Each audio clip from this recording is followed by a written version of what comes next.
అర్ధరాత్రి బస్సు. ఒకరోజు రాత్రి 12 గంటల సమయంలో ఒక వ్యక్తి తన ఇంటికి వెళ్లడానికి బస్టాండ్కి వచ్చాడు. ఆ సమయానికి ఎక్కడా జనాలు లేరు. కాని ఒక్కసారిగా ఒక పాత బస్సు వచ్చింది. బస్సులో డ్రైవర్ తప్ప ఇంకెవరూ లేరు. అతను భయపడినా ఇంటికి చేరుకోవాలని ఎక్కాడు. బస్సు నడుస్తూ ఉండగా ఒక్కసారిగా కిటికీ దగ్గర నుండి విచిత్రమైన శబ్దాలు వినిపించాయి. అతను చూశాడు, వెనుక సీట్లలో తెల్లటి బట్టలు వేసుకున్న నీడలు కూర్చున్నాయి. వీరి ముఖం కనిపించలేదు. కేవలం చల్లని గాలి, గోసగోసల శబ్దాలు మాత్రమే వినిపించాయి. భయంతో వణికిపోయిన అతను డ్రైవర్కి చెప్పబోతుండగా డ్రైవర్ అద్దంలో చూసి చప్పున అన్నాడు, వాళ్లను పట్టించుకోవద్దు.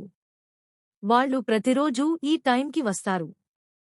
నీతి: చాలాసార్లు మనం చూసేది నిజమో భ్రమో తెలియదు. కానీ భయపడే మనసే పెద్ద రాక్షసి.